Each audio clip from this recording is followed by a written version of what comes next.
Imagine going from owning several mansions, 50 vehicles, and having enough money to drop $300,000 on diamonds in one single purchase, to being perp walked by the FBI, having all your assets frozen, and facing a reported 514 years in prison. Now, we've seen this happen to cartel members like El Chapo. We saw it happen on Wall Street with white-collar criminals like Bernie Madoff. We saw it happen with scammers like Hush Puppy. And now we've witnessed it happen to the illegal startup owner and infamous YouTuber Omi and the Hellcat. Now, if you follow his channel like I do, you likely know everything about his fleet of stark white cars. You know how many carats are in each of his chains and how many bedrooms are in his ridiculously sized mansion. But there was one thing that everybody wanted to know. How is Omi and the Hellcat so damn rich? And his answer: I built the startup and I sold it. And up until now, that's really about all we knew.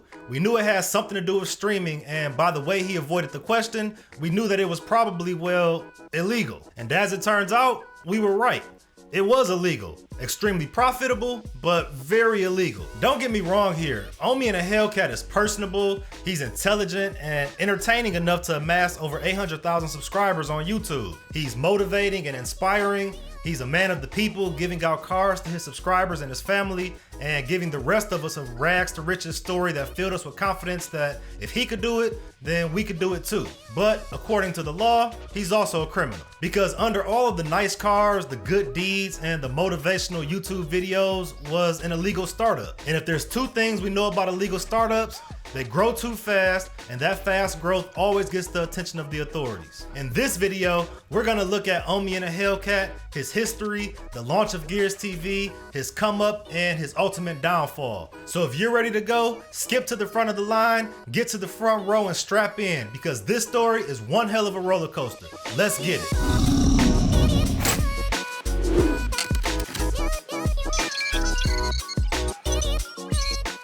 By all accounts, Omi and the Hellcat wasn't born with a silver spoon in his mouth or even into an environment that would typically breed success. Born in 1986 as Bill Omar Carrasquillo, young Omi lived with his father and stepmother since his biological mother reportedly suffered from addiction and as a result couldn't take care of him. Now, there's little known about Omi growing up, but according to his interviews in previous videos, his path led him towards drug dealing for several years. But his drug dealing days came to an end in 2014 when he got into an altercation and was robbed. On that day, he vowed never to sell drugs again. Now hold on, here's a disclaimer. I said to never sell drugs again. I didn't say to never sell anything illegal again, and that differentiation will prove important as we get further into this story. For a few weeks after the robbery, he was unsure of exactly how he would move forward. He wasn't able to land a job, and things weren't really working out for him financially. And then someone walked into his life that would change his path forever. Jeff Bezos. I mean, well, kind of. Okay, he didn't actually know Jeff Bezos and never even really mentioned him in any interview, but Jeff Bezos started Amazon, and Amazon created the Fire Stick, and when Omi got his hands on his first modded Fire Stick, it would strike a moment of ingenuity. Because in an earlier phase of his life, when he found himself needing more money, he sold bootleg DVDs, so he knew that the market was hot for cheap entertainment. And he was right, because we had already moved away from DVDs. Streaming was the new way to go, and the Fire Stick became a cheap way to access all of your favorite shows from all of your favorite channels, and that was partially due to Omi. In an interview with Say Cheese, Omi said that by selling Fire Sticks, he quickly grew to earning thousands of dollars per week. But here's where his startup came into play, where he started making unicorn money, and it's ultimately what led to his downfall. Because he didn't make his fortune by simply buying Fire Sticks from Amazon and then selling it on the open market. He did it by launching an app that could be accessed through the Fire Stick, and it's called GearsTV. So think of something like Netflix. You sign in, pay a monthly subscription, and you can access a bunch of shows that you can watch on demand. Especially over the last 5 years or so, and even more since the pandemic, streaming is big business. I mean, in 2021, Netflix earned almost $30 billion in revenue, mostly coming from streaming subscriptions. Well, GearsTV was something like that. It was an app on the Fire Stick where you could access the newest movies and the newest shows from some of the most popular premium networks. So why is it that the founders of Netflix are seen as heroes in the public eye while Omi is portrayed as a villain? I mean, they have similar business models, right? Well, it's because Netflix spends billions of dollars to license and create content each year. In 2020, they spent around $11.8 billion on content and projected that they spend more than $17 billion in 2021. In essence, when you stream a show or a movie on the Netflix platform, you're watching licensed and brand-owned content. Netflix owns it and they allow you to access it for a fee. But that's not quite the case with GearsTV because Omi paid much less to produce and license his content. And when I say much less, well, I mean zero. He didn't spend any money because he didn't actually license or produce any content whatsoever. He just uploaded the copyrighted content without authorization, sort of utilizing the same business model as he did back when he was selling bootleg DVDs. Supposedly, Omi sold GearsTV to a group of investors for $40 million plus residuals, which is a huge amount for what is essentially an illegal startup. But today, in 2022, when content is king, it's never been a worse time to infringe upon the creations of some of the world's largest companies like HBO, Showtime, Cinemax, Starz, and Disney, but that's exactly what Omi did. And you would think that he would know better, because I was born in 1986 too, and we lived through Napster, LimeWire, Kazaa, RapidShare, and the Pirate Bay. And all of them pretty much had the same story. They launched, they got millions of users, the feds got onto them, and then they faced some level of legal trouble, whether that was just fines or whether it was prison time. And it really doesn't help when you're a huge YouTuber showing off dozens of new cars, buying the nicest timepieces, and essentially living a rapper's lifestyle. Because just like us fans were wondering how Omi made so much money, well, so was the FBI. And beyond that, the IRS was wondering, if you made all that money, then where the hell is our cut? According to Omi himself, he didn't really think that he was technically breaching the copyright law, but instead that he was just exploiting a loophole. But here's the thing, if you willingly operate in a gray area or constantly find yourself balancing on the line between what's legal and what's illegal, then you'll eventually find yourself on the wrong side of it. You can't outsmart the law. And even if you can, they'll just shift the law and shut you down anyway. Loophole or no loophole, the law is the law. According to Bradley Benavid, the special agent in charge of the FBI's Philadelphia division, you can't just go and monetize someone else's copyrighted content with impunity. That's the whole point of securing a copyright. Prosecutors will argue that GearsTV was an illegal startup from day one. Basically, the app worked by subscribing to service providers like Comcast and DirecTV, and then stripping digital files from movies and shows using special encoders imported from China, and then moving that data onto privately owned servers that could be accessed by subscribers. And yeah, to be honest, there are tons of sites out there stealing content and giving it away for free on websites and apps. But with Omi having such a public presence and adding a monthly fee,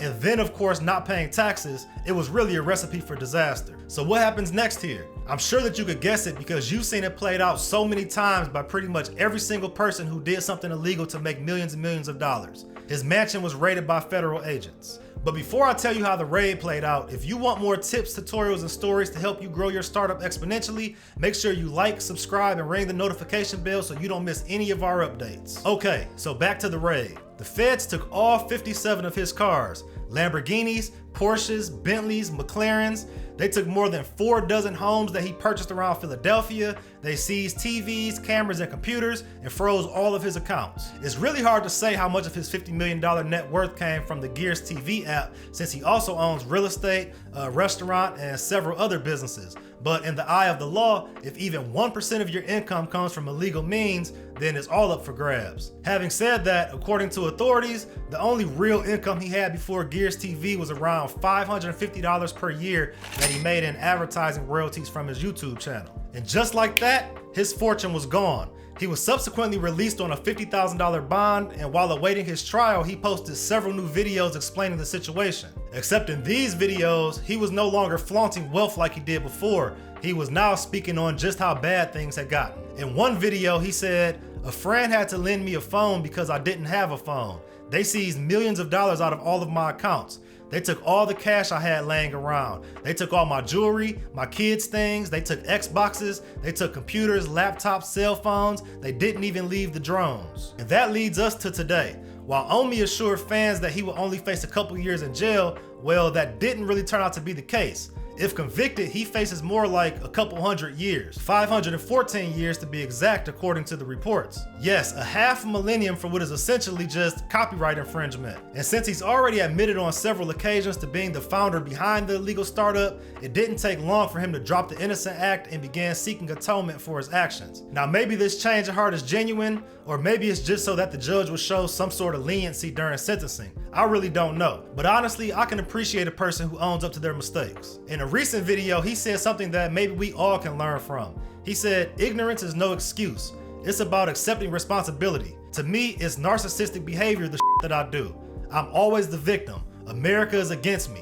No, I wouldn't have had this issue if I hadn't created the service. That's a fact. And if he's actually being honest in his most recent videos, maybe he's finally seen the error of his ways. And I'm not just talking about the fact that he got caught, but the actual impact that his crimes may have had on the movie industry. He claims that after watching a Pixar behind the scenes documentary, he finally realized how much work actually goes into making a film. The money spent, the time and collective effort required to create a piece of work with the copyright being the only real protection against duplication. This new apologetic Omi sums up years of illegal activity by saying, "Towards the beginning, I felt like what I did wasn't illegal, but the more I sit back and dwell on it, I was feeding myself bull." And that's where the Omi story stands today. He built an app, made tens of millions of dollars, enjoyed it for a few years, bought a bunch of stuff, became a YouTube superstar, got raided, got it all taken away, and now he's facing 514 years in prison. And as always, there's a takeaway for startups here, and this is a simple one.